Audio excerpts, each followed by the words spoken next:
Hello. So I am here doing this video to answer a question for somebody who posted in my comments saying that they legitimately don't understand what a tongue tie is and asking if I could explain it. So I will tag that person in my story, but I know that this is a common question because I answer all your emails. So what is a tongue tie?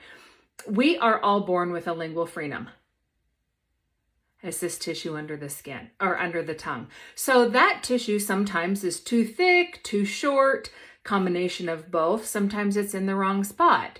And so it causes restriction. So a great explanation that I think I do thousands of times a week, you guys, is when we're looking at that frenum where it inserts on the tongue, a lot of providers will evaluate this area out here. That's called the free tongue. So obviously if somebody is restricted out here towards the tip, we call that, total ankyloglossia is when the tongue is completely tied down. So a lot of people have some variation here. So we look at where this tongue inserts or where the frenum inserts. Underneath the tongue, we look at where it inserts on the other end into the floor of the mouth. Does it insert into the bone, the alveolar ridge? Some people have what's called an Eiffel Tower tie. So as it attaches right here, the legs kind of flare out. So the legs of the Eiffel Tower. So it has that Eiffel Tower appearance. Common sense, you guys, does not grow in everybody's garden. So oftentimes you can go to your doctor and you might say, hey, do I have a tongue tie? And they'll say, stick out your tongue. Okay. Nope, you're good. The problem is common sense. If somebody has a frenum that inserts maybe further back, or they have one that inserts here in the right spot, but it's really short or it's really tight or all of the above, that's going to affect this movement. Hundreds and hundreds and hundreds of my clients have a difficulty swallowing. They have a difficulty making certain sounds. They can't elevate the back of the tongue. Your tongue needs to be positioned completely in the roof of the mouth, tip to tail, creating a contact all the way back to your soft palate, okay? When your tongue is up, you support the airway. There's so many reasons why that needs to be up.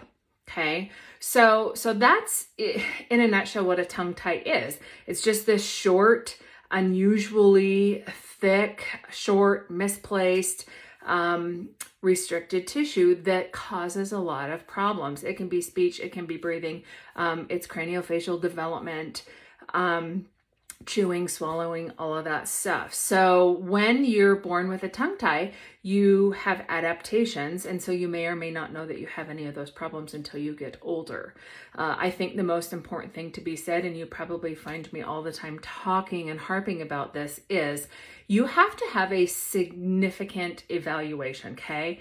I met somebody recently, yesterday, doing an exam, and she had a significant tongue tie, but she had gone to her dentist and he had her stick her tongue out to see if she had a tongue tie. And he told her no, she was fine. The problem is he didn't dig any deeper. By the time I have done an exam with somebody, I have spent 90 minutes with them. I've written anywhere from a 6 to 12 page report.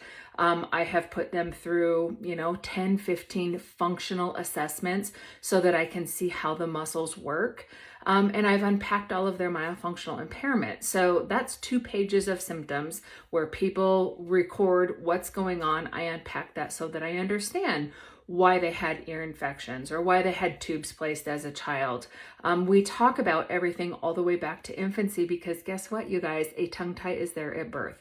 It's there about halfway through pregnancy. So while you may not know something is broken, I help you find that, okay? So that's what's so important about not just asking your doctor, hey, do I have a tongue tie? Because what happens when they just have you stick your tongue out, or they say, hey, does it bother you not to, or you can't lick an ice cream cone, or do you have a speech impediment? That is entirely 100% antiquated in thinking. It's closed-minded and it is very outdated. Tell me one thing in healthcare or medicine or dentistry that we just have this one simple thing and that's how we identify something. It's never going to happen.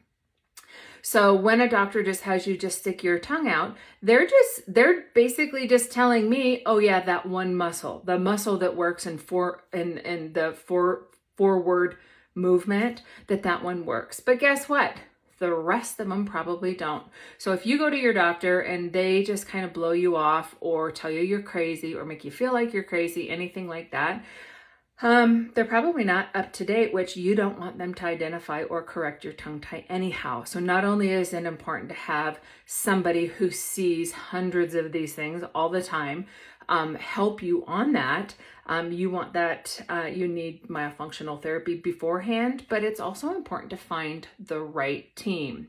Now, I will be coming up, I have some Instagram lives scheduled with a couple different doctors who do frenectomies, and we're going to have a really great time talking about the importance of correct identification, what they do in identifying versus just sticking the tongue out, how frustrated they get. So you're going to see it and hear it from another perspective rather than me just getting super duper spicy about it. So I will tag the person who I answered this for and make sure that they see that here, but this is too good to just keep between me and them. So thought I'd share it here for you. So if you have other questions, you can look in my feed. There's tons of information. My profile has a lot of information, and you can message me if you have questions about getting started.